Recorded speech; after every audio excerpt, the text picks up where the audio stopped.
My name is Zach Arnold. I'm a Hollywood film and television editor, a documentary director, father of two, an American Ninja Warrior in training, and the creator of Optimize Yourself. For over 10 years now, I have obsessively searched for every possible way to optimize my own creative and athletic performance, and now I'm here to shorten your learning curve. Whether you're a creative professional who edits, writes, or directs, you're an entrepreneur, or even if you're a weekend warrior, I strongly believe that you can be successful without sacrificing your health or your sanity in the process. You ready? Let's design the optimized version of you.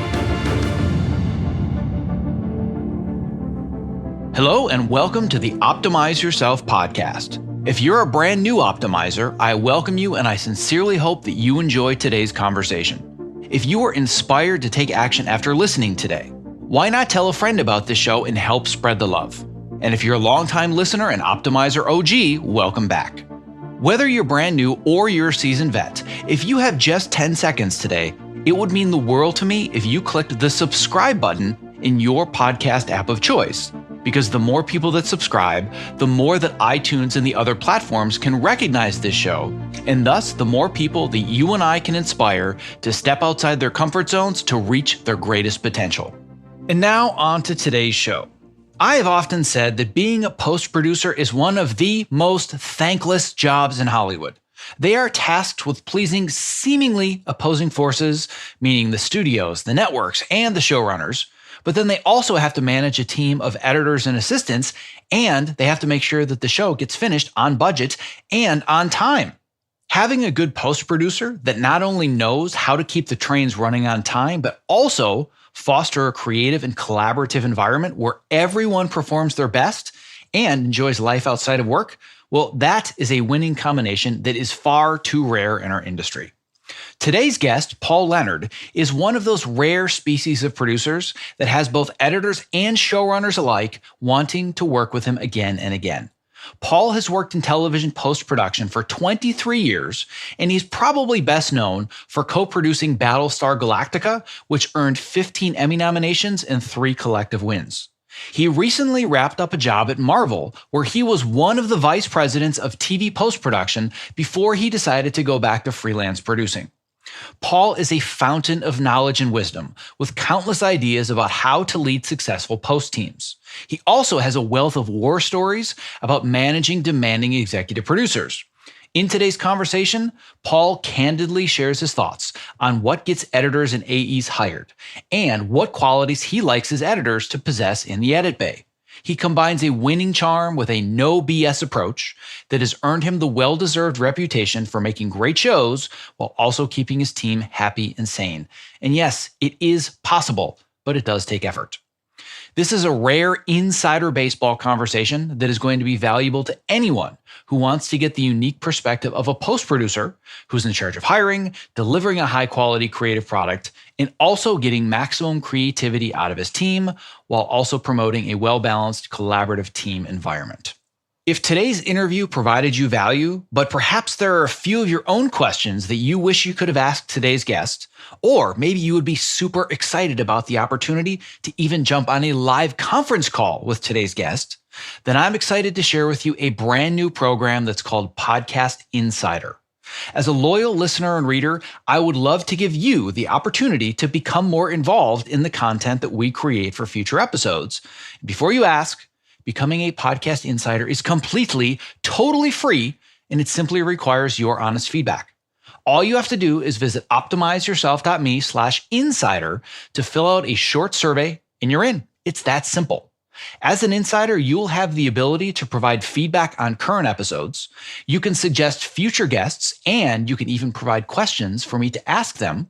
You're going to be the first to hear about upcoming workshops and masterclasses, with discounts, by the way. And you might even be a guest on a future Q&A episode with me live on a Zoom call. Once again, all it takes is 5 minutes of your honest feedback, and you can provide that feedback and become a podcast insider at optimizeyourself.me/insider. All right, without further ado, my conversation with producer Paul Leonard, made possible today by our amazing sponsors Evercast and ErgoDriven, who are going to be featured just a bit later in today's interview. To access the show notes for this and all previous episodes, as well as to subscribe so you don't miss the next inspirational interview, please visit optimizeyourself.me/podcast.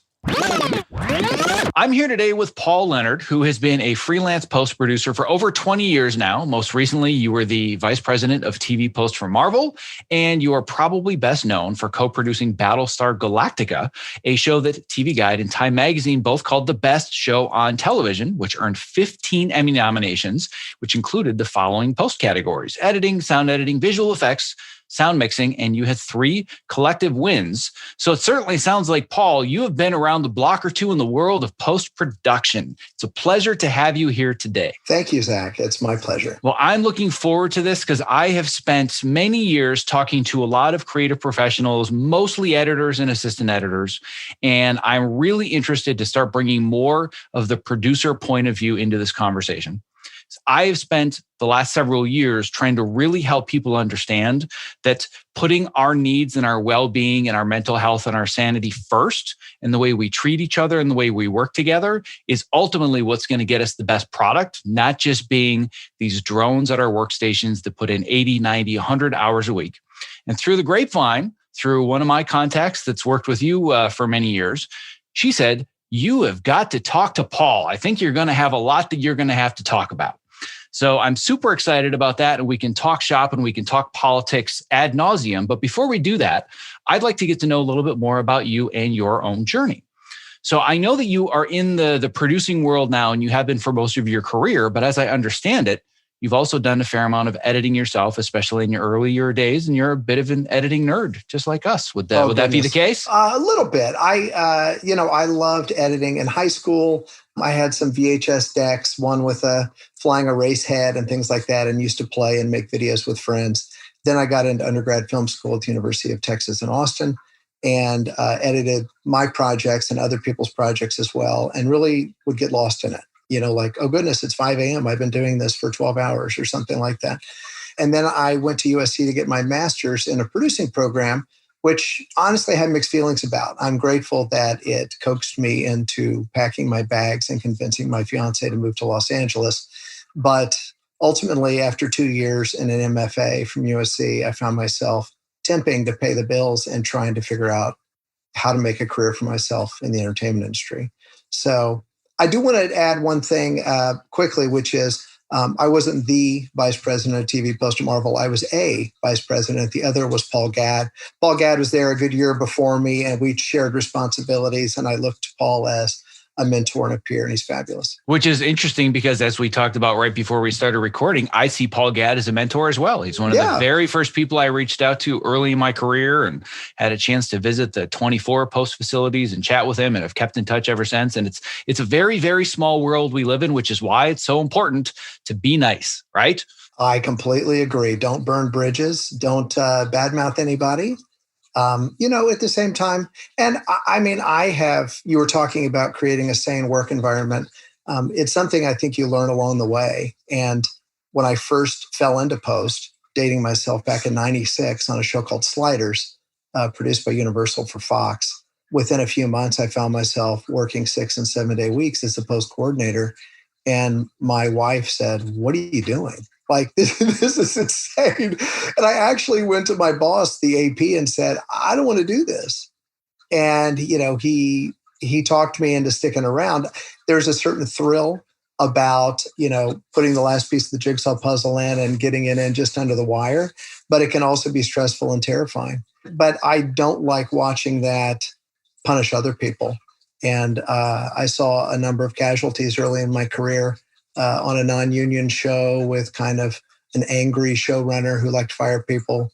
And then, one of my biggest credits, working for several years on a show with 2 executive producers who didn't like to come to the cutting room, but rather would send us volleys of email notes, sometimes a day or a week later than we expected.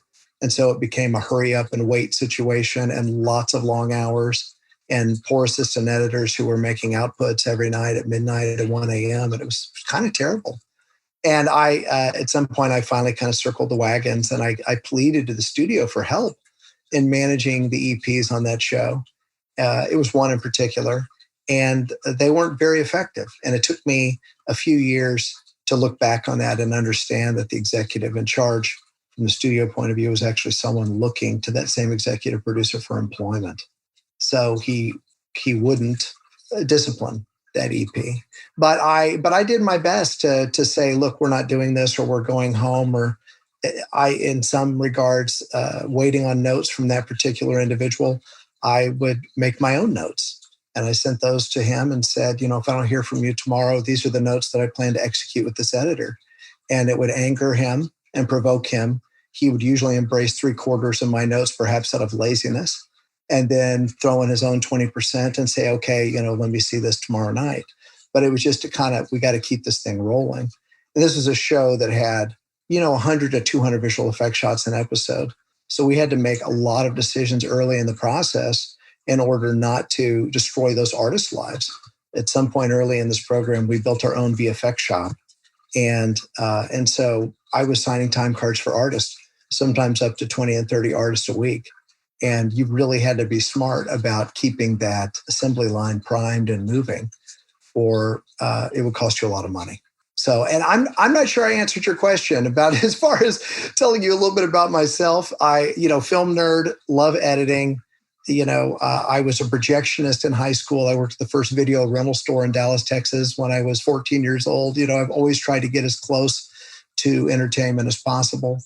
And when I did start to, had to force myself to pay the bills and pay off my student loans, I temped and marketing and distribution and development and finally production landed at Stephen Bochco Productions. For the first 2 seasons of NYPD Blue, I assisted the head of production there.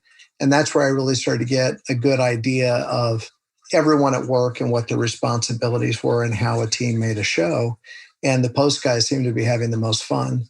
So once I went to a mix stage, I was like, wow, this is very exciting. How do I get closer to this? And it was probably 6 months later that I had a post coordinator job on Sliders. So those post individuals who were at Bochco at the time are people that I still talk to and still trade emails with, and we still try to help each other find work, et cetera. So from that point, did you essentially go from the coordinator to the supervisor to the associate producer to the co-producer? Was it essentially climbing the proverbial ladder, so to speak? It was, it was funny because I think Sliders was the perfect show for me to start on because it had, first there wasn't much expectation put on it. It was 13 episodes for Fox. It was the second season for the show. Oddly enough, it was a show that had a pilot and 8 episodes, and Fox canceled it. And then a year later, they decided that the show they replaced us with wasn't as performing as well as we did. So they went back to Universal Television and said, hey, can we put the show back together? And they put a couple of different exec producers on it. And one of them had a relationship with the AP that I worked for. And, someone I knew from Bochco said, hey, you need to meet my friend. He's looking for a coordinator. And I had breakfast with him at Jerry's Famous Deli in Studio City. And he said, well, the job starts Monday. Can you do it? And I was like, okay. And so, but what was great was, it was a steep learning curve. I mean, you learn really by mistakes. But at the same time, it was kind of low and under the radar. So we could just get the show done and get it on the air. I made friends back then on that first season for me on that show that I was able to employ one of them 2 years ago on a program I still keep in touch with. But at the same time, I think we got to the end of that 13, and I think the studio, to some regard, certainly my boss didn't think the show was coming back. So he took another job and moved on. And then all of a sudden Fox goes, we want 25 more of them. And the studio decided, hey, let's really put some money into the show. So let's move production from Vancouver to the Universal lot. So now we were all, together, production and post, which was more exciting experience. And so then my boss, came to the show, sleeves rolled up, and I got a post super bump. And at the end of that season, which was grueling, no kid, we delivered some shows hours before they aired. It was terrifying in a way, and they were chock full of visual effects and complexities. At the end of that season, my boss went away, and then I actually stayed on as post super and worked for another AP. And then the following season after that, I got bumped to AP. And I was, I never dreamt of looking for another show. I thought, why would I, as long as this stays on? Those last two seasons were for Sci-Fi Channel, so it was for a smaller budget. Fox canceled the show. But what I didn't realize, and this is something to talk about, was that I became known as the hour-long visual effects sci-fi guy. So I stayed in one place too long and was pigeonholed. So even other shows produced by Universal at the time, like Law and Order, wouldn't return my calls. And I learned it's because, oh, you're the sci-fi guy. So, because clearly you wouldn't be able to lead and manage a team of creative professionals if there aren't science fiction storylines and visual effects involved, right? Impossible. Impossible indeed. And, I was galled, honestly. It's like, I can't supervise the mix of a courtroom drama or a police drama. Like, we just mixed an episode in a day where an electrical storm slowly destroys the world that our heroes are on. And, so anyway, it is what it is. I tried to walk away from that, and Sci-Fi Channel and Universal were the folks who kept offering me jobs. So I did that for a couple more years until the Battlestar Galactica pilot landed in my lap, which was very ambitious and expensive at that time, $15 million for a 4-hour miniseries. And there was already a co-producer on the show who was intimidated and wanted off the show. It decided that she had made a mistake, and she started asking me for advice. And then she started asking me to take her job. And I said, well, I think you're going to have to talk to the studio about this. I can't just take your job. And it turned into a phone interview, and I was hired. And that's where I hung my hat for, that pilot was probably a year, and then 4 more seasons, and then a season of Caprica, and then another year on Blood and Chrome, which was like a backdoor 2-hour prequel. It was insane. So if we're looking at that whole trajectory, what I'm really curious about is where you learn to be a good leader and a great team manager. You and I have never worked together before, but your reputation speaks for itself for the people that I have spoken with. You certainly would not be on this microphone if I didn't believe in your ability to properly manage a team, look out for the well-being of your workers, make it all about the project, but also have some semblance of, I want to look out for everybody's welfare. What I want to dive a little bit deeper into is it the Peter Stark program? Is it on specific shows? Did you have a mentor? Where did you actually learn to be a team leader and manage people properly? I'm a little embarrassed to admit it goes back to high school. I was king of the band weenies, and I played saxophone quite seriously for about 10 years, professionally for 2 of those. Thought I was going to major in music in college. And I was kind of talked into being the drum major of the high school band the last 2 years of high school. And it was kind of a Bad News Bears situation, like 35 musicians of varying degrees of talent. But a new band director landed there who was a strict disciplinarian, and he scared off a couple of people. And I was like, what are you doing? Like, we can't afford to play with 32, let alone 35 people. I kind of became the good cop. And I think that's where I found that I thrive, which is I could essentially get on their side. I could look after these people. I could try to make them comfortable and also try to pull good work out of them and unify against essentially a common enemy, which at that time was the band director. He was a lovely man and he was great at what he did. He was just so hard on him. So the last year, my senior year, it became the first year that our high school band went to state marching competition, and my high school had been open for over 50 years. And that was really, it was just one of these team spirit, kind of coming together and really achieving a goal.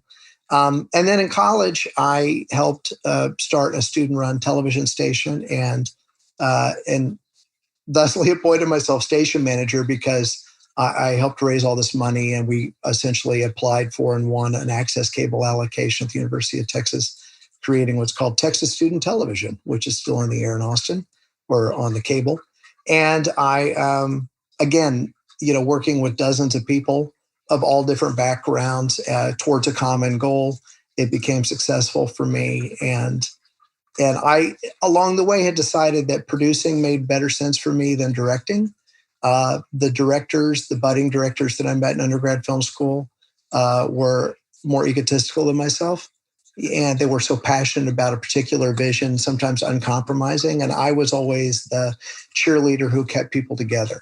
So I thought producing made better sense for myself. And that's why I applied to the Stark program. But, my first season in post, the associate producer that I worked for had been doing that job for 20 years. And there was still, I realized within a few months, quite a bit he didn't know. about how to finish shows and get them on the air. And so he, rather than ask questions, he lashed out at people and blamed people, and he had a temper. Someone put his fist through some drywall. He would call people terrible names. He was hauled into anger management by Universal at some point. And so, again, it kind of became people calling me, assistant editors, VFX supervisors, saying, we have a problem or we have to get this done in spite of your boss. Like, we need to break this to him, or we need to work around him, or we have to figure out how to manage him as well as get the show finished. So again, I became good at that, and certainly recognizing, I think, his blind spots and getting the job done. In a strange way, I have to say, I don't hate that individual because they gave me a career. And I learned to do a lot. And he gave me a long leash, and ultimately was grateful that I was picking up the pieces and getting the show finished. So that's that. Now the season, he ended up getting replaced, or he left the show and was replaced by somebody who was a micromanager who didn't let anybody do their job. So he had to put his finger in everything. And I went from supervising mixes as a coordinator, how strange is that, to only writing POs and schedule.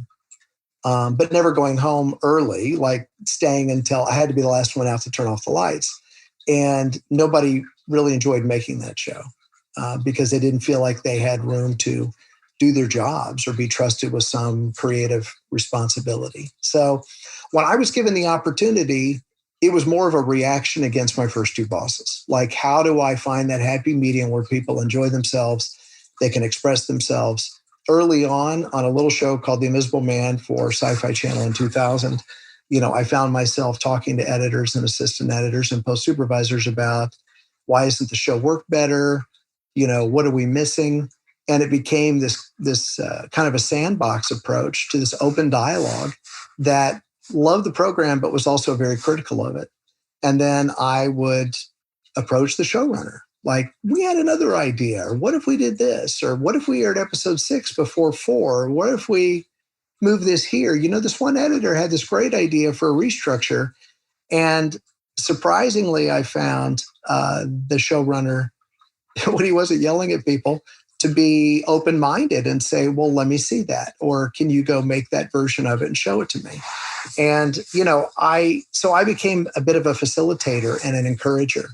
And this certainly continued on to Battlestar, to insane results. We had a situation, the most insane story, I think, is that we had an episode, the editor's cut was supposed to be about 42 minutes long, and it was 78 minutes long. Now, we always had extras on that show because Edward James almost led a cast of great pausers, just like, Eddie would roll out a line. And he was awesome, and he had such gravitas and really brought something to the show. But he and a number of other cast members started going off script and started introducing other ideas, and they were allowed to do so by the writers. As long as they said it once is scripted, they could play around a little bit. And so you ended up with these extras that conservatively were 10 minutes, but the most egregious 30 to 35 minutes of extra content. And I looked at the editor's cut. The editor was wringing his hands like, I'm not sure what we're going to do about this. My exec producers heard about it, and they started to go into flop sweats. This was season 3. I watched the editor's cut, and I went to the editor and I said, I think most of this is really good. Like, I don't think we should try to cut it. I think we should try to grow it and make it, 84 minutes instead of 42 minutes. And so the director gave notes remotely and didn't show up. And I was like, fine, take care of the director. And then let's take the long cut and let's go talk to the exec producers about making it a 2-parter. Because there's places that don't quite make sense. And there's a scene from the previous episode that we cut that we could put in here. And so everybody started participating in this. And the non-writing EP on the show said, well, how would you structure it? What would you steal from the cutting room floor, and how would you make that a second part? And we came up with questions that weren't answered. And we said, we need 1 day of photography from first unit to pick up scenes that explain this, this, and this. And by then I'd already called the line producer to say, well, we struck this set, we struck that set, but we do have the cave set. It's like, great. We need our heroes in the cave discussing strategy for how they're going to get off this planet and rebel against the Cylons. And so we literally kind of did a new story break. And we took that to the non-writing EP. He took it to the writing showrunner, brilliant, Ron Moore.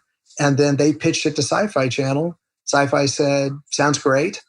And we got our 1 day of pickups and we made a second part. Part of the contingent was, let's put another 200 grand into visual effects. I was very close with the VFX supervisor, a brilliant artist named Gary Hutzel, who passed away a few years ago. And Gary said, well, here was the original intent, and here was what was originally discussed but never made it to script stage, or here's why this was dropped, or here's what that piece of footage is supposed to represent. And I was like, well, what would you need to tell that story? So by the time the Sci-Fi Channel conversation happened with our EPs, they said, here's what we need to make this happen. And we ended up saving the studio over $1 million. And we created this second part to Exodus that I jokingly called Short Ends. And it was nominated for 3 Emmys, including Best Director. Oh my God, that's awesome. I love it. And it won for visual effects. That's what you get for outside the box thinking. I love it. And, but I mean, it was a thrill to participate in because, I mean, whenever I approach a new job, whenever there's an opportunity for a producer's cut on an episode, I always jot down my thoughts and I respectfully send an email to the showrunner and say, listen, this may be above my pay grade, or I may be crossing a line here, but I'd like to make some suggestions. If you're open to it, I'd like to keep this dialogue open. I'm not looking to take credit. Honestly, this may be the only time capsule version of that story of Battlestar that anyone will come to learn because it hasn't really been talked about. In all but one season of a show, the producers have always been interested, willing. That's not to say that I don't stub a toe, or someone doesn't at one point say, well, we're not even going to entertain that. I'm like, that's totally fine. There's no ego here. I'm just want to participate. And I think that that's relatively unusual. You maybe from your earlier part of your experience, you realize that that's not necessarily the norm, but at least my experience in television is that the terms are always kind of interchangeable. Associate producer, co-producer, it's all, to this day, I still don't understand how all the credits work because it's all over the place. But the person that runs the post-production department, we'll call them the co-producer, they just kind of have their lane. You make sure that you're taking care of the mix and the schedules and the budgets and whatnots. And, the co-producer, you're not going to give notes. Like we have directors and writers, and it's unusual to work with a co-producer, at least in my experience, that has such a hand in the creative process. And the best producers that I've loved working with do. Because they can be in the room, they can serve as a de facto showrunner if the showrunner's in the middle of something else, and they'll say, let's workshop the scene, let's see if we can get it even better before the producers come in. That to me is the collaborative process, as opposed to the way that I feel a lot of television specifically is structured, where the co-producer, I've always said it's the most thankless position in television because you have to serve and please everyone. You've got to deal with the editors and meet their needs, but then you have to make sure that you're meeting the assistants' needs. Then you have to make sure that you're dealing with the showrunners, who's often in opposition to the directors, in opposition to the studio executives. So talk to me a little bit about having to be in the middle of everyone's needs and finding a way to please everyone. Well, it's important to me to communicate to the showrunner that I'm there to serve the show. And it's I think it's prevented me from getting jobs recently, where I just came off an 18-month job as a VP for Marvel. So I think there becomes a question of who do you work for? Now you're a studio guy, right? Now you're on the studio side. That's right. Yeah. Can I be trusted with the show? Can I keep secrets from the studio and network in order to get the show made the way the showrunner wants to make it? So it's important to me to communicate early on to the showrunner, like, look, I'm privileged to work for you. I want to help you make the best show and realize the best show that we can together. So, I've had, for instance, I was dropped into a show. I had a very strange experience once I became the sci-fi guy, where the president of current programming for Universal Cable Productions at the time, I guess it's Universal Content Productions, essentially put me under contract and to be like his fix-it guy. And so we need to deploy you to this particular show. It started with a program that was 3 weeks away from air and nothing was completed. And Sci-Fi wanted to air 13 in a row. And it was a house on fire. And I said, I really don't want to do this. The vice president of Post at NBC Universal said, will you just go over there for 2 weeks and help out? And then once I got there, I realized, I don't think you guys are getting out of this alive. I don't think you can make these air dates. They go, well, actually, that's what we need you to do. And what I realized was, okay, it's like, if you compensate me and if we understand that I can't guarantee we're going to meet these deadlines, that I'm willing to try. But then I realized that the showrunner didn't want to return my phone calls because I became the network guy that was boots on the ground to get a show done. So I reached out to that individual a couple of times. And then I recognized that everyone was upset about the first episode after the pilot. And it just so happened that my favorite editor, I don't mind mentioning his name, Andy Seckler, I think he's brilliant. I actually met him as an assistant editor on The Invisible Man back in 2000 and thought he was the smartest guy on the show and said, I want to promote you to editor. And I did for that series. So I was able to give him his first editing job. And he was put on a week before I was, and he was trying to stop the bleeding and fix this first episode after the pilot. But we had this raft of network notes to try to address, and I was trying to get the showrunner in the room with us to talk about it. And ultimately what happened was Andy did the notes. He and I talked about them, what made sense, what didn't. And then we invited the 3 exec producers to the room to watch the cut. And I said, listen, if you're not comfortable with this version of the show, we're not sending it back to the network. Like, this is your show. We want to help you make your show. We think some of these ideas are good. We think some of them don't quite work. We're going to show them to you and let's talk about it. And, the showrunner took his hat off literally at one point and put it over his face and kind of moaned. And he said, oh God, it works better than I thought it would. Like, it actually kind of works. Now, that particular showrunner got into kind of a shoving match with the same executive that had dropped me on the show. And it had to do with a needle drop in an episode. It was the strangest thing, but it became this like bridge too far. And, we got to the mixed playback stage and this executive was coming. And I said to the showrunner before he walked in, I was like, look, if you want me in your corner in this fight, I'll take it, but you have to tell me what you expect from me. Like, I could see this either way, but I work for you. I don't care how I got here. I care about the show and I work for you. So he actually said, I appreciate it. Don't worry about it. I'm going to drop the song. I was like, okay, great. So I was able to relax. By the way, that showrunner was fired a couple of weeks later, which was sad. But nonetheless, so I'm trying to make a great show. At the same time, I realize that the hours that are required of the individuals, the editors and assistant editors and the VFX editors and the VFX supervisors becomes grueling and oftentimes unnecessarily so to create versions or let's experiment. It's like we're past that point of experimentation. Like we need to agree on a game plan and execute it. So I like to become, one of the EPs on a show nicknamed me Mother Hen in the context of this is no time for that mother hen shit.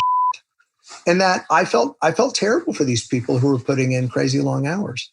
And we had we went through 4 or 5 assistant editors every season of Battlestar because the hours were just too ridiculous. And as much as I could try to help it, and we'd certainly pay them overtime, that's how complicated the show was with exec producers who traded cuts. You get a cut, I get a cut, you get a cut, I get. I was like, we have to stop this. So, neither one of them was firmly in charge, So that was difficult. So through that, I certainly learned to, and honestly, when I get asked to work on a show, I often say, how many executive producers are there on the show and who's in charge? Does everyone else know that person's in charge? Because I've also been on shows where there was 5 executive producers and 3 of them were all told they were in charge. And, it was like, this is absolute madness. And the day that number 3 showed up and knocked on the door and said, now it's time for my pass, I was like, okay, can I get you some coffee? I made him comfortable. And then I went into my office and called the studio executive and I said, well, what is going on here? Like, this isn't what we agreed to. This isn't what you told me the job was. I'll indulge this person today and see what they have to offer. And then I'm going to choose a side. I'm going to tell the studio what that side is. And if they don't agree with me, I might have left the show, but they did agree with me. And I said, okay, now we need to enforce that. So I wrote that particular exec producer and copied everyone else, including the studio, to say, you don't get your own pass and editorial on this program anymore. You have to send your notes to that person because you're out of sync with who we think is running the show. And we don't have the time or the resources to indulge your version of the show. I think some of your ideas are really smart. It's not in keeping with the vision of the show. That exec producer was outraged, as I would imagine. The studio executive told me they fell out of their chair laughing. And we never saw that person again. They never even came to editorial after that. Now, by the way, I'll never work for that person again. That's okay. I say that now, and yet I've been out of work all year. But still, I believe that life is too short to not enjoy the process and not enjoy the people that you're working with. So you might be out of job, but you're also dodging a bullet working on a show that could be miserable with somebody that you just can't collaborate with. Exactly. My sincerest apologies for the interruption in the middle of this interview. But if you are a content creator or you work in the entertainment industry, not only is the following promo not an interruption, but listening has the potential to change your life. Because collaborating with Evercast is that powerful. Here's a brief excerpt from a recent interview that I did with Evercast co-founders Brad Thomas and award-winning editor Roger Barton. Living this lifestyle of a feature film editor has really had an impact on me. So I was really looking for something to push back against all of these lifestyle infringements that are imposed on us, both by schedules and expectations. When you guys demoed Evercast for me that first time, my jaw hit the floor. I'm like, oh my God, this is what I have been waiting for a decade. I also had the same reaction when I first saw Evercast. 2 words came to mind: game changer. Our goal, honestly, is to become the Zoom for creatives, whatever it is you're streaming, whether it's editorial, visual effects, Pro Tools for music composition, live shot cameras. It's consistent audio and video, lip sync always stays in sync. Whether you're in a live session where you're getting that feedback immediately, or you can't get it immediately, so you record the session and you can share those clips with people on the production team where there's no room for any confusion. It's like, this is exactly what the director wants. This is exactly what the producer wants. What matters most to me is it makes the entire process more efficient, which then translates to us as creatives who spend way too much time in front of computers. We get to shut it down and we get to go spend time with our friends and family. The biggest complaint, and I'm sure you guys have heard this many, many times, this looks amazing, I just can't afford it. Tesla had to release the Model S before they released the Model 3. So by the end of the year, we are going to be releasing a sub $200 version a month of Evercast for the freelancer and indie creatives. Anyone who is a professional video creator outside of Hollywood. I think what we've learned over the last few months is that this technology can translate to better lives for all of us, that give us more flexibility and control while still maintaining the creativity, the creative momentum, and the quality of work. I cannot stress this enough. Evercast is changing the way that we collaborate. If you value your craft, your well-being, and spending quality time with the ones you love, Evercast now makes that possible for you and me. To listen to the full interview and learn about the amazing potential that Evercast has to change the way that you work and live, visit optimizeyourself.me/Evercast. Now back to today's interview. So one thing that I'm really, really curious about, this is something I've wondered for a long time. So you can tell me, having seen it from the inside as a producer, one place where you and I are very much in agreement, even though you're on the producing side, I'm on the editorial side. I always believe that our role is to serve the story. And as an editor, very similarly to you as a producer, I have to serve you, the producer, serve the showrunner, serve multiple showrunners. Then there's the director's cut. There are all these different viewpoints. And I feel like I'm there to be the shepherd. I'm trying to protect the bad ideas as much as possible. I'm trying to take all of the ideas and see how can I package all of this in a way that it still meets the schedule, but I can still play around and please as many people as possible without losing sense of the story. For you, it's very similar, where you're managing some of the creative side, but more it's how do I manage all the expectations and still serve the story from a budgetary side, from a deadline side. It could be the best story in the world, but if it doesn't get on television, well, that's my fault, right? So that's challenging. There's a lot of things that need to be learned to do that as deftly as you do that. And what I've found, and there's actually been a lot of talk about this just generally in the culture of the entertainment industry, frankly, worldwide, about how there's a lack of leadership training in film production and producing, where a lot of people will fall into it from one angle or another, and then they'll kind of learn on the job and learn from another person on the job. And as you climb the ladder, practice becomes permanent, but practice doesn't really become perfect because you're learning a lot of bad habits and you're really more of a boss. My job is to make sure we meet the budget, the trains are running on time, and they all make it to the station on time. But there's a lack of actually prioritizing, how do I become a leader? How do I better manage teams? And how do I really make sure to cultivate collaboration? And it sounds like you're very much on the other side of that. But have you also seen this culture of, I just need to get the job done. If people don't get it done, I'm just going to replace them with other people that do, as opposed to let's learn and grow as people together? Well, there's a lot swimming through my head at the moment. I've certainly seen both approaches, and I was on a program.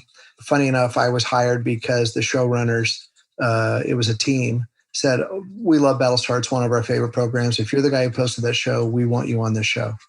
Well, no sooner did I land on the show that I sent them my thoughts on the first producer's cut. And they kind of said, those aren't welcome here. And I said, well, you wanted the guy who posted Battlestar. This is how I did it. And I said, but if you're telling me you don't want me in the cutting room and you just want me to get the show made, I can do that. I'll help you make your show. I'll provide for you in ways that I can. Well, no sooner did I step aside that I started getting emails and phone calls from editors saying, we're miserable. We hate their ideas. They're making the show worse. And then it's literally, I've become the EP's hands. Like, I no longer have even a dialogue in how to cut the show. I'm being told to cut there. Now cut to the close-up there. And they all found it very demeaning. And so we had 13 episodes to make with 3 editors. I believe by the time we finished number 13, we were on editor number 8 because they all started quitting.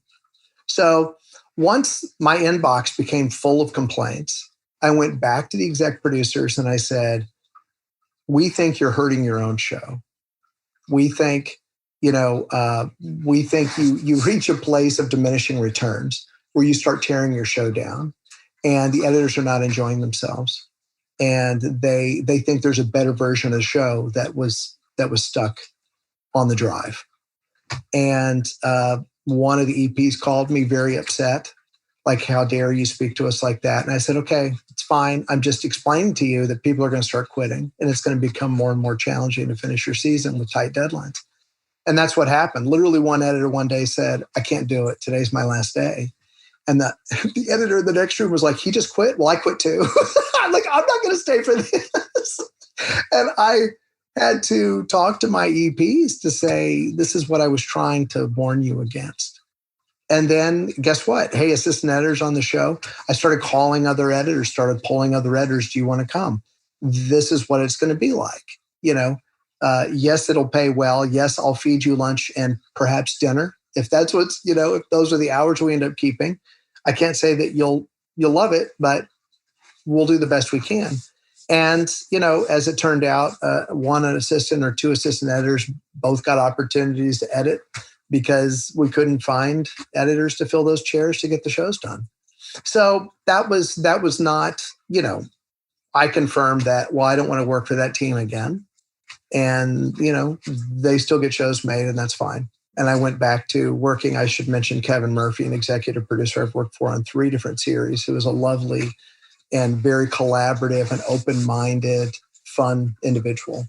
And he's just a wonderful boss. So I'm waiting for him to sell another show. I got a little off there, Zach, because I was just thinking of this one particular program that was just like, let's just burn through people to make our show and get it done. Well, what I'm so curious about is the way that our departments are structured and that they are just interchangeable parts. We're all here to just get the trains to the station on time within budget, as opposed to let's actually get the producers leadership training. Like, how many times have you gone to like some form of corporate leadership training or professional development that teaches you how to be a better team leader? Like, have you ever been offered that at any level in the filmmaking industry? No, in undergraduate college, yes. Of course. But beyond there's no interest anywhere in developing talent so we can all learn how to be more collaborative, even though I'm sure you would probably agree, your ability with Google Sheets is not why you get hired. I bet you're really good at budgets. I bet all of the tools that you use, you're great with calendars, but that's not why you get hired. You're hired because you're so good at shepherding a team towards a unifying vision. but that's not taught. That's not a soft skill that's taught in our industry. And we become these interchangeable parts where it's just, well, everybody's miserable. Find somebody else that's willing to be miserable at this weekly rate just so we can get the train to the station. Well, I have to say, it really comes from the head down, and so if an executive producer, I literally had one EP say to me, he'd rather be feared than respected. There's all kinds of personality disorders in our business. And, if you don't feel like you're allowed to, it's also kind of a divide and conquer mentality.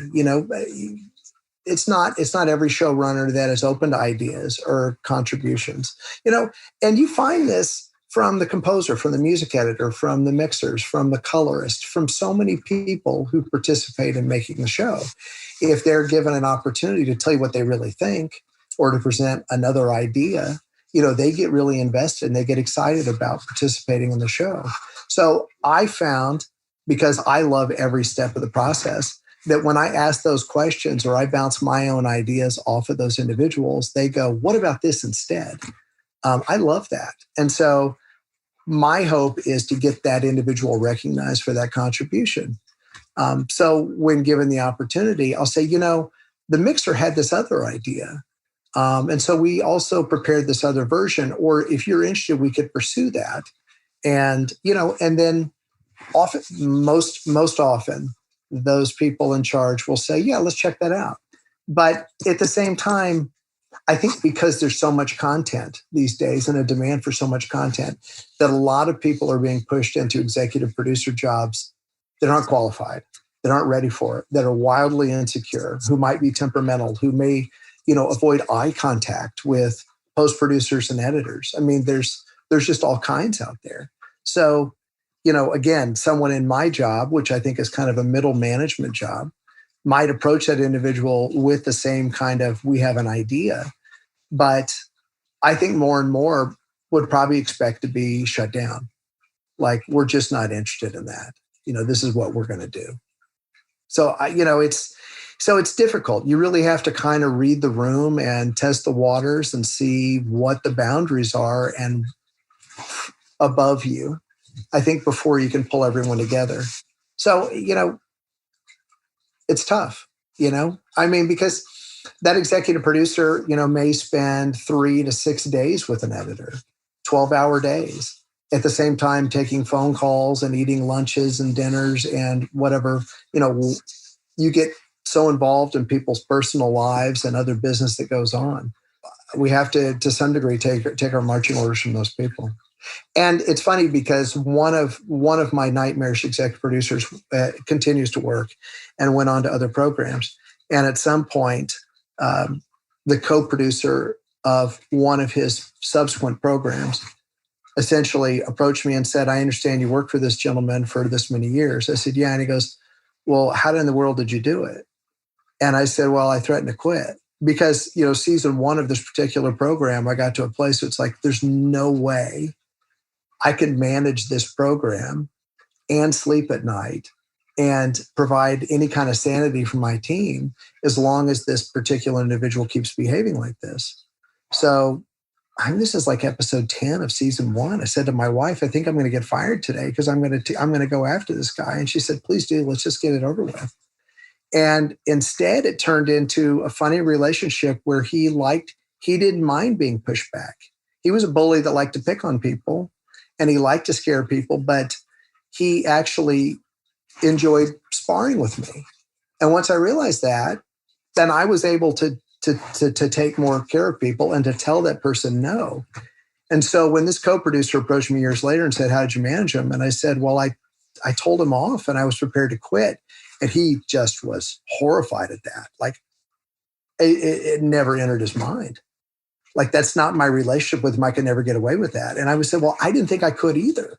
You might surprise yourself, but I can't really encourage someone to jump off a cliff. It's just, that's what it came to for me, where I was literally waking up in the middle of the night stressed out over this show.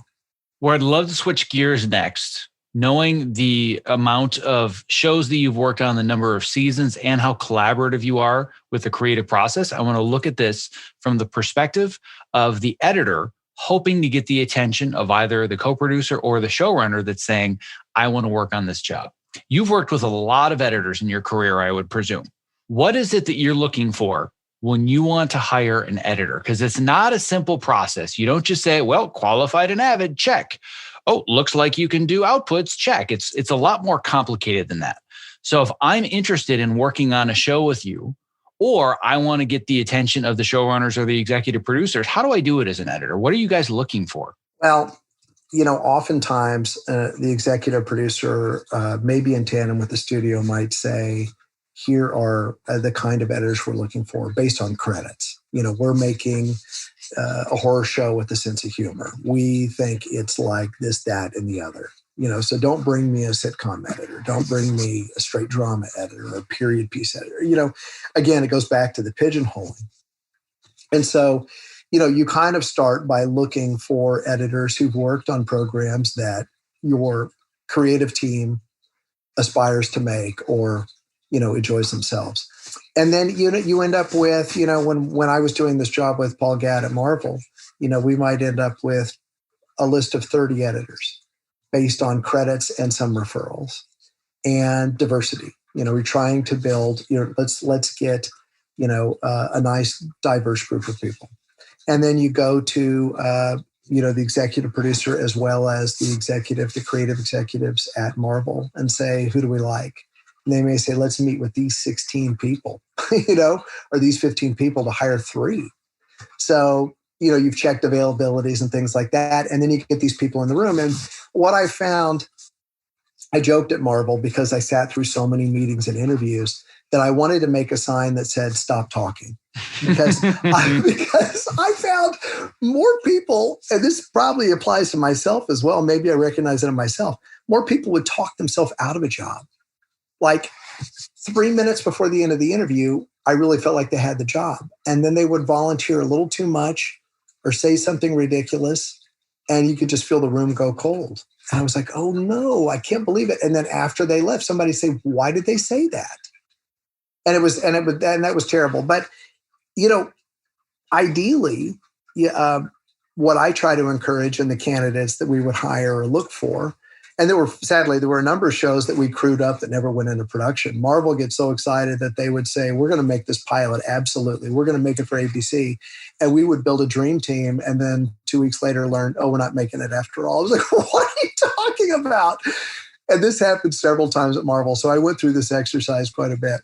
But it would start with credits. And then, you'd hope to bring in somebody who had confidence, some personality, not too much personality, not too talkative, not too many war stories, and oftentimes the ones that I felt really struck a chord with the showrunner would say, this script reminded me a little bit of Logan, like they would mention credits of films or TV shows that they seemed to respond to, but they would explain thematically, it felt a little bit like this, where I could see this feeling or this tone or this look of the show.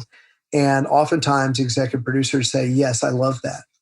And it's a little bit of a risk because no creative wants to be told like, oh, I can see that you stole from Logan, to make this pilot. But if you do it in a smart way to say, this reminds me a little bit, and if they kind of draw a blank, like I have no idea what you're talking about, then you don't spend too much time justifying it. But oftentimes, when someone says, oh, they get it, that's exactly what I'm going for. Or I hadn't thought of that. Oh, that Alexander Payne film was really interesting and quirky in that way that doesn't always work. So again, a little bit of personality, but not too much. And, and then once you get on the job and keeping the job, I found, much like what you said, I asked that editor to be a guardian of the cut. Because I've employed several times editors who will do anything you ask them to do. I don't want that, because the editor will say, did it? It's better. Did it? It's better. And it's like, is it really? Like, I need you to have an opinion of the show. What's the best thing for the show? I don't care who gave the note, whether it's me or the showrunner. If you say, now, obviously, if it's a showrunner, you don't say that stinks. You could just say like, gosh, I kind of thought you had it better before. You need to express it in a way that's not insulting to somebody giving a note. But I think it's important for an editor to have a point of view and to have a stake in the fight about what they think is best. Now, it may come down to studio or network notes, like we can't lock the picture unless we make this particular compromise. Again, this is where I love that part of the job. And that's something that oftentimes, and this happened on a number of Sci-Fi Channel shows, where exec producers would be crestfallen when they read the network notes or the lock notes, like, I can't believe they want me to do this. And I would say, well, then let's not do that. Let's offer them this instead. Something that Andy Seckler used to say is, what's the note behind the note? Maybe they're bumping on it for this particular reason. This other note further down seems to add up to the previous note, and they don't like this particular performance in the show, or there's something that they're bumping on. So the showrunner loves that. If you can come to them and say, no, let's not give them that. Let's not hurt the show. Let's not throw out the baby with the bathwater. Let's offer them this instead. And I love editors who do that. We had reached a place on the pilot of The Sun for AMC. It was a Western starring Pierce Brosnan that I just loved, where we just were hitting our head against a wall over some creative notes. One day at like 10 a.m., the editor said, hey, come in here and take a look at this. I couldn't sleep last night, so I came in early this morning and I tried this version of the teaser. And they showed us this thing that was just like from another planet. And it was so cool. It's like we had all reached a place where we could not even imagine how to get past it. And they had totally cracked the safe. Now, sadly, it didn't go over with the network, but it did lead to another conversation that turned into a pickup scene where we kind of said, look, we don't think we can give you what you're asking for. The showrunner said, we had this particular idea in a previous draft. If we could restore that and pick it up, we can do it in 2 weeks. And that's what we ended up doing, was some pickups for the pilot. And everyone agreed it made a better product. But I just idolized that editor who just didn't give up and just had another idea and another idea. And it wasn't exactly what you were expecting or not what you even asked for. Just really fascinating. Yeah, what I will tell other editors, and is really one of the secrets to how I'm able to maintain the relationships that I have and continue getting hired back, is I will always question things that I don't think are going to make the show better, but I'm not going to say, no, I'm not doing that. That's dumb. I might have done that when I was 24, but I find that a lot of editors, even when they become more veteran, they get stuck in that being a bad habit of, well, nobody's seen the dailies more than I have. I know that won't work. Oh yeah. And that's an approach that I don't believe in. But I also believe in getting the result somebody wants, not necessarily doing it the way that they ask, because a lot of times they don't know how to ask for it and they don't even know what the result is they're looking for. But like you said, what's the note behind the note? Well, I think they want it to feel this way. They're not saying it, but I think they want it to feel this way. So let me do it a completely different way than the notes. And then they're like, yeah, that's exactly what I wanted. That, in my opinion, that's what helps you build these relationships, get in the room. And those are the kind of things that you would want to convey in a meeting to say, this is what I see my purpose is. Would you agree with that? Yeah, no, that's really smart. You think you put it much better than I did. I think that's really perfect. So the next question is, we've talked about what it really means to be a great editor and a collaborative editor in this environment, how to stand out in the interview. But I think another question a lot of people are probably asking is, if you have that list of 15, 25, 30 people that you're calling down for interviews, how do I even get on that list? Place like Marvel, it just seems like it has these giant walls made of steel and cement. How do I ever get in the door? How do you get those 30 resumes and get those 15 interviews? How do people get in this world if they're looking at it from the outside? Well, they have to network and find somebody who's on the inside, whether that's an assistant to an executive or, a writer's assistant, or they learn about this show that's going to develop that they love. I mean, I can't comment so much on what it, I felt like I was on the outside of Marvel, even to a large degree once I was there. But I will say there's one anecdote that I think is fascinating, which is, we were on Battlestar. We had started to cultivate a following and some critical praise. We were, I think, on season 3 of the show. And there was this one particular editor, I don't mind giving his name because it's I think a great story. Julius Ramsey, goes by Jute. He came out of reality. He had been an unscripted editor on a number of shows, been nominated for Emmys. Certainly, he wanted to get into scripted. He was desperate to transition from reality to scripted. Settled for an assistant editor job on Alias in the last season.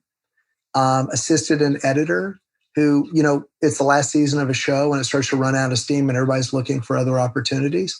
Found his way to the editing chair because there was no one else there and cut the last 2 episodes of Alias.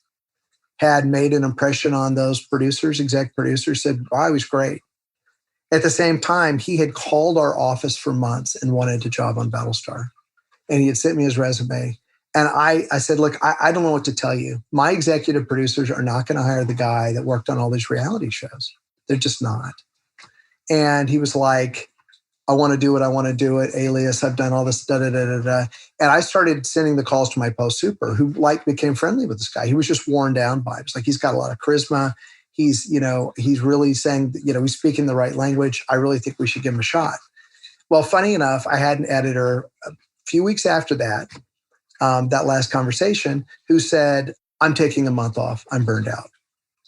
And we needed this editor too bad. We couldn't just say, well, then you're gone. I would just said, okay, well, let me figure this out. So we need to give 1 episode to somebody else. So we started looking at the usual suspects. And lo and behold, Jute Ramsey's resume popped up. And I went to the EPs and I was like, look, I think this might be the best candidate. Let's at least talk to him. So Jute came in. He said all the right things, like, oh, there's a verite style to the show that reminds me of the French Connection. Whatever he said, he completely finished David Icke's sentences, who said, hire him. We gave Jute 1 episode. He crushed it because he's a really good editor. And then those same EPs turn around and say, can you figure out a way to keep him around? So we went to the studio. It was like, look, we want to throw him another episode this season and then bring him back season 4. So we kind of jiggered some numbers and, well, we could take a little from this and that. And he stayed on. And I think it was the 3rd episode he cut of the series. It was the premiere of season 4. He got nominated for an Emmy for best editing. So, and of course he flourished season 4. Now, smartly, this also has to do with the wall that you're talking about. Frank Darabont was supposed to direct an episode season 4 of Battlestar. And a couple of weeks before photography was to roll, something happened with schedules and he fell out. But we learned that Frank Darabont was a huge fan of Battlestar and had a dialogue with our EPs. We then learned a couple of months later that Frank was making a show called The Walking Dead. And Jute was like, hey, Frank, I'm the Battlestar editor. I'm the Emmy-nominated Battlestar editor. So Jute got hired season 1 of The Walking Dead. And I think it was, I don't know if it was season 2 or season 3, that he was like, I'll come back to edit if you let me direct. And they let him direct. So he ended up directing, I think, 2 episodes of The Walking Dead before he left that program. And of course, Paul Gadd was the co-producer from season 2 on. So Paul and I compared notes on the trajectory of Jute Ramsey. But, really scrappy, resourceful guy that just networked the hell out of it and would find a way in. The joke that I make all the time with people, I have it in articles and written form. I talk about it on the podcast. When they say, Marvel is always kind of that's the creme de la creme for people. I want to work on Marvel movies. I want to work on the Avengers, or I want to work on whatever. And I always make the joke that you're never going to see the following job listing in the classifieds. Marvel seeking qualified editor to edit the next Avengers franchise film. Right. Doesn't work that way. Have you ever put a job listing anywhere? Ever? Now, doesn't work that way. I will say, and Paul Gadd could confirm this or echo this idea. Marvel Television and Marvel Studios merged in January. I was one of 30 people given a severance package and a pink slip. Like, we saw it coming several months ahead. But I certainly thought, a lot of us thought, Marvel Studios has announced a dozen shows for Disney Plus. They need people who know how to make television. Well, as it turns out, they don't. It turns out that their approach to making streaming content was to approach it like a feature. And they weren't interested in how the TV people make TV. And we were essentially told as much. I ended up kind of, also feeling a bit on the outside. And I approached Kevin Feige, after the holiday Christmas party, when I had a few drinks, I shot him an email and played the USC alumni reaching out to another Trojan for a few minutes of his time. mentioned what a comic book nerd I was and how I sold a huge run of Amazing Spider-Mans to help pay for my first semester of film school.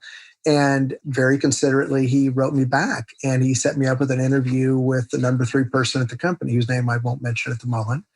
And a month later turned into a long phone interview where she said, what exactly did you do at Marvel? Like, how did you, and what did you do on Battlestar? And after I had told her all these stories, she said, okay, you're too creative to be a post guy here at Marvel Studios, and you're way too involved as an executive to work here at Marvel Studios. It turned out that the way the product gets made there is Kevin Feige goes to color correction and mix playback and visual effects reviews. He has a few people he trusts. I heard through the grapevine that the showrunner doesn't even come to the last mix playbacks. Like after the last episode of a season is locked, they're gone. So that's just how they make it. So, there's really no way to find that out until you just dig deeper, And like we talked about, kind of sucks that you can't do that, but at the same time, kind of a bullet dodge because it would be a horrible fit for you. That's exactly they're asking right. you to be somebody that you're not. I mean, I guess I would have done it for a year or two because I could say I did it, but I wouldn't have been satisfied. And I probably would have made people miserable. Like my wife and maybe Kevin Feige would say, why are you telling me this stuff? I don't give a shit what you think. Well, it certainly sounds like through a lot of this that a common thread is this idea of just being honest. Just being authentic to the product, being honest about here are the circumstances, here's what it's going to take, or here's how I feel about you and working for you. Do with it what you will. And I think that honesty and authenticity has served you very well throughout your career. I'd like to think so. Thank you. Well, this has been a tremendous pleasure. I love seeing how things work in different areas of the industry outside of the small little dark cutting room with usually no windows, seeing outside the rest of the industry and now seeing a little bit more from the studio angle as well. Is there anything to close that we have missed that either a producer that wants to become a better producer should learn, or an editor that wants to learn how to grow their career and build better relationships with producers? Is there anything important you want to share that we've missed? Well, it's clearly about the team and the individuals. I think it's really important, like you said, to be honest. Wherever possible, when someone's considering working on your show, as a producer, to say, here's what we're expecting, here's what I imagine the hours will be like, here's what we think the commitment's going to be like for you. And I want that editor or that person to say, I'm excited by this, or here's my concern. We hired an editor on a show, and after daily started coming in, they said, oh, I'm also teaching a class at USC. And I was like, well, how is that going to work? And I was obviously put out that they hadn't disclosed this. And I said, look, I will try to work with you on this, but we are already stressed about your particular episode because the script isn't terribly strong. I've already gotten calls from a few people who think that the director isn't 100%. And sure enough, when it came time to director's cut and the editor's like, but I have to go teach, I was like, I reached out to the showrunner and said, here's the situation. And he said, well, you just have to ask the editor to choose. Are they going to teach or are they going to cut? And they chose to cut. I was surprised. But, it is about the individuals. It's about finding that alchemy of people who enjoy working together and being together and contributing and participating in something, I think, that can be really exciting and fulfilling. So, there's a little bit of chemistry and a little bit of luck involved. And from a management point of view, trying to encourage people and bring out the best that they have to offer. I'm just a big believer in setting up an environment where people are set up for success as opposed to failure. Completely. And I think that there's a lot of, let's set this up so people just barely don't fail, as opposed to, yeah, but what is it going to take to actually set us up for success where we enjoy the process? Yes, there are going to be long hours, but they don't have to be every single day, all day, the whole season. And we get to make something really cool. Like let's get in the habit of setting everybody up for success instead of just not barely failing. That's my philosophy anyway. So it would be great to be on that same team with you sometime, Zach. Well, knowing how few people there are in the industry and how many you and I seem to have in common, that may happen sooner than we think. That'd be great. Well, on that note, this has been a tremendous pleasure. I really appreciate your time and your advice and your expertise. I think this is really valuable for so many people to hear. On the subject of networking, would you be interested in allowing my listeners to reach out and connect with you if they are interested in doing so? Absolutely. My pleasure. How can they do that? They could email me I think I gave you my LinkedIn profile. They can reach out to me through LinkedIn. I can share my email address, or you can share it with them if that's the most efficient way to do it. I don't know. Yeah, whatever's going to be the best for you. Why don't you put it in writing and just share that with them? I'm totally fine. And they should probably mention you or your podcast, which, by the way, feels like a great service. So thank you for providing these. Sure, I appreciate that. I talk about networking and building relationships a great deal. So I can assure you, anybody that is going to see your information that I'm going to put in the show notes, I'm going to warn them. They better go through all of my references and all of my resources for writing really compelling outreach messages that provide value to the recipient. Do not reach out to Paul and say, hey, Paul, here's my resume. Would you consider me and refer me for jobs? Don't do it. I promise you're only going to get good outreach coming from this audience. Excellent. That sounds awesome. And honestly, if I land a show in March or May, like I've had some nibbles, but nothing quite firm yet. I don't have a team. Like I'm going to be looking for a post super, post coordinator, post PA, editors, assistant editors. I haven't gotten serious about beating the bushes and really looking for that right team. So this could work out for some of your listeners as well. Well, for anybody listening, you want to connect to Paul, go through any of my resources to write great outreach, connect with them, and you never know what might happen. Indeed. That's what this is all about. So Paul, once again, thank you so much for your time. I greatly appreciate it. Thank you very much. Take care.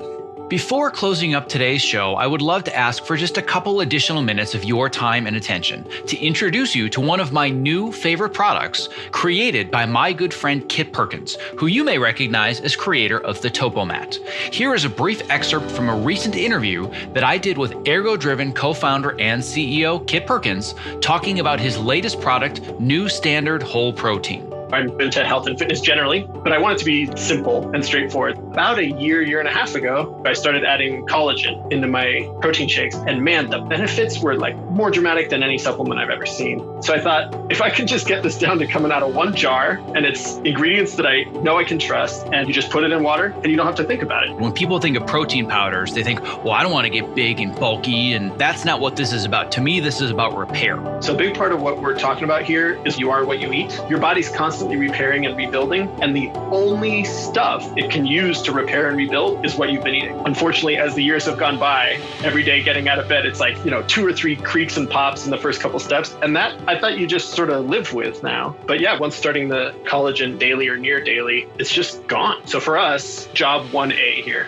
was make sure it's high quality, and that's grass-fed, 100% pasture-raised cows. And then the second thing, if you're actually going to do it every day, it needs to be simple. It needs to taste good. Well, my goal is that for anybody that is a creative professional like myself that's stuck in front of a computer, number one, they're doing it standing on a Topomat. Number two, they've got a glass of New Standard protein next to them so they can just fuel their body, fuel their brain. So you and I, my friend, one edit station at a time are going to change the world. And even better for your listeners, with code OPTIMIZE, on either a one-time purchase or that first subscribe and save order, 50% off. So if you do that subscribe and save, that's 20% off and 50% off with code OPTIMIZE. That's a fantastic deal. If you're looking for a simple and affordable way to stay energetic, focused, and alleviate the chronic aches and pains that come from living at your computer, I recommend New Standard Whole Protein because it's sourced from high-quality ingredients that I trust, and it tastes great.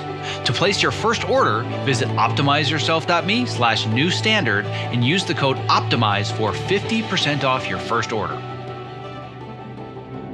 Thank you for listening to this episode of the Optimize Yourself podcast. To access the show notes for this and all previous episodes, as well as to subscribe so you don't miss future interviews just like this one, please visit optimizeyourself.me/podcast.